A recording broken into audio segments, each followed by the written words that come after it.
चलिए भाई, कैसी चल रही तैयारी? चलिए फटाफट सॉल्व करो। आज हमने एनिलीन लिया है, ठीक है। एनिलीन कौन कौन सी रिएक्शन शो कर, करेक्ट। चलो, पहला है, ये एनिलीन है और ये ग्रिग्नार्ड रिएजेंट। बताओ क्या फॉर्म है। पहला region Grignard, R M G X. आपको पता है आर एम जी एक्स किसी भी ऐसे कंपाउंड के जिसके पास स्लाइटली एसिडिक हाइड्रोजन, मतलब थोड़ा सा भी एसिडिक, वो क्या करेगा, छीन लेगा। क्या करेगा, ये आर डेल माइनस होता है इसका, आपको पता है। क्या करेगा, एनिलीन का जो H प्लस है वो ले लेते हैं और आपको पता है ये RH बना, एक एल्केन या हाइड्रोकार्बन बोल सकते हो, करेक्ट।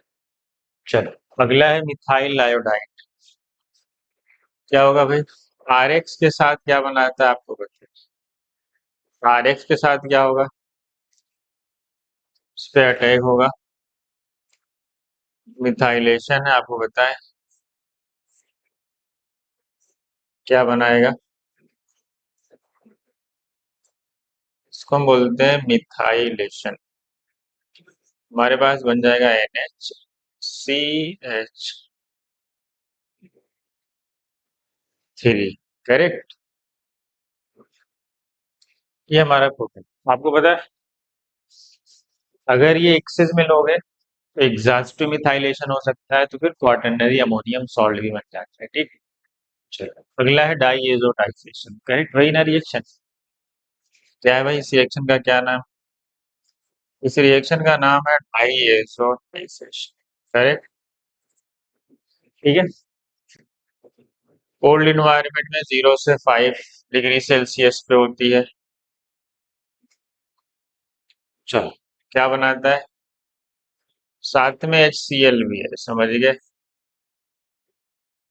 साथ में क्या है, डाइएजोडाइजेशन Na2 प्लस HCl, या इसी को सिंपली HNO2 भी लिख सकते हो, करेक्ट। अब होता है क्या बनाता है, डाइजोनियम सॉल्ट। चलो, Br2 CH2 CCl4 non polar solvent. Br2 aniline पे ब्रोमिनेशन कराएगा, आपको पता है यहाँ पे मोनो हेलोजनेशन होगा, करेक्ट। इलेक्ट्रोफिलिक एरोमेटिक सब्स्टिट्यूशन की तरह यहाँ पे पैरा पे ब्रोमो आके अटैच हो जाए, ये मोनो हेलोजनेशन कराते हैं, आपको पता है। इनका काम है क्या कराना भाई, इनका काम है मोनो हेलोजनेशन कराना, करेक्ट। अब होता है Br2 एक्वस, और अगर Br2 वाटर के प्रेजेंस में और ये हाईली एक्टिवेटेड है, ये पॉली हेलोजनेशन करा देते हैं, आपको पता है। सारे आर्थो पैरा पे हमें क्या लगाना पड़ता है, ब्रोमो।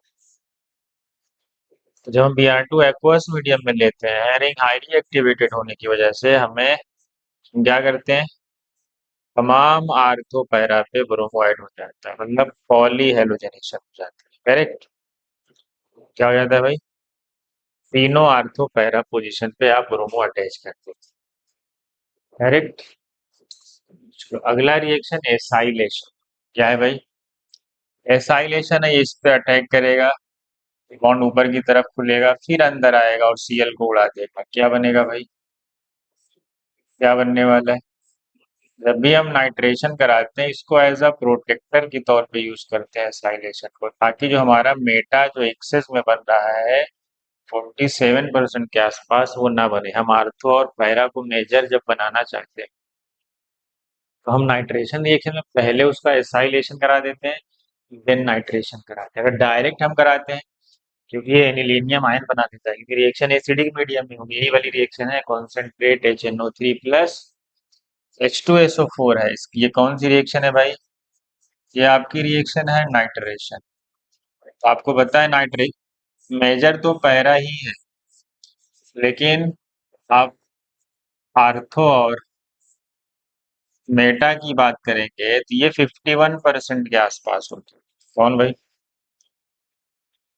ये आपका जो है ये कितना परसेंट है, इसका अमाउंट है 51%। आपको पता है मेटा इसमें सिग्निफिकेंट अमाउंट में बनता है, जो मेटा प्रोडक्ट होता है वो 47%, जो तुम्हारा आर्थो होता है वो अप्रॉक्स 2%। सोचो मेटा इतना ज्यादा अमाउंट में कैसे बन गया।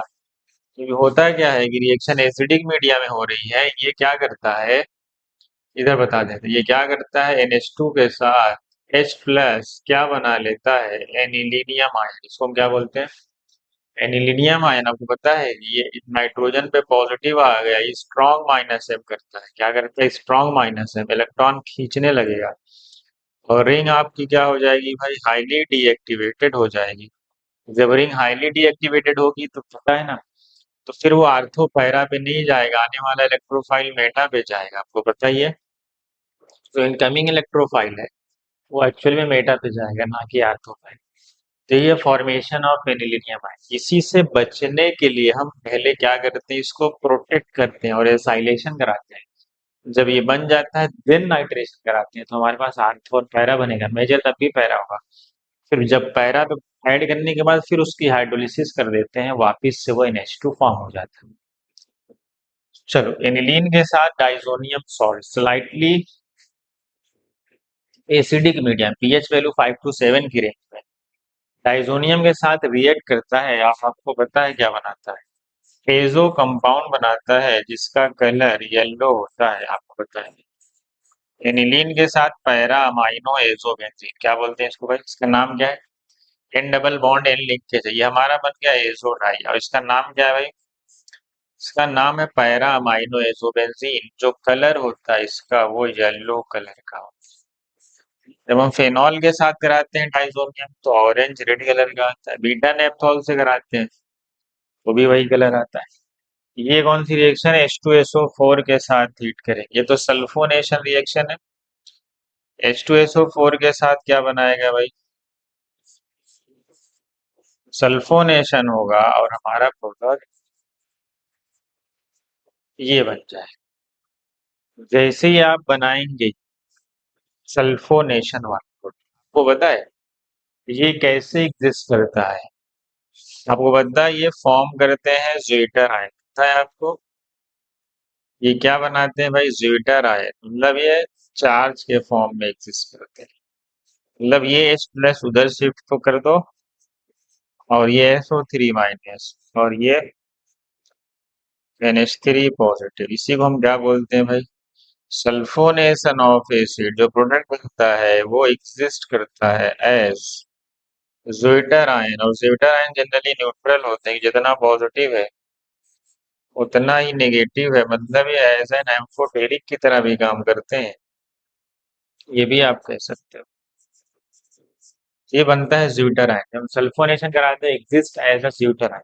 चलो, उसके बाद ये कौन सी रिएक्शन है भाई, क्लोरोफॉर्म प्लस KOH एनिलीन, क्या बना था, इस रिएक्शन का नाम बताओ, क्लोरोफॉर्म प्लस KOH, इसको हम बोलते हैं कार्बिलामीन रिएक्शन, पता है ना आपको। कार्बिलामीन रिएक्शन क्या बनाएगा, इधर प्लग बना देते हैं। कार्बिलामीन रिएक्शन आपको पता है एक अनप्लीजेंट फोल स्मेल देता है, जिसको हम आइसोसाइनाइड टेस्ट भी बोलते हैं। और हमारा प्रोडक्ट क्या बनता है भाई, इस प्रोडक्ट को हम बोलते हैं आइसोसाइनाइड, या इसी को हम आइसोसाइनाइड टेस्ट भी बोलते हैं। कौन देता है ये प्राइमरी अमाइंस देते हैं, चाहे वो एलिफेटिक हो चाहे वो एरोमेटिक हो। तो ये सारे रिएक्शन है आपके एनिलीन के, ठीक, जो आपने पढ़े। अगर आप इसको एक्सेस में ले लेंगे किसको, तो फिर एग्जॉस्टिव मिथाइलेशन होता है, क्वाटरनरी अमोनियम सॉल्ट बनता है, पता है ना। फिर आपका प्रोडक्ट ये नहीं रहेगा, प्रोडक्ट फिर ये हो जाएगा,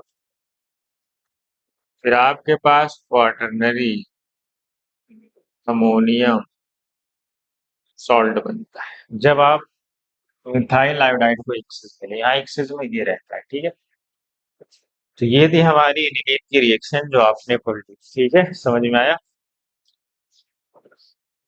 ठीक है, ये था एनिलीन, ठीक। चलो, आज के लिए इतना।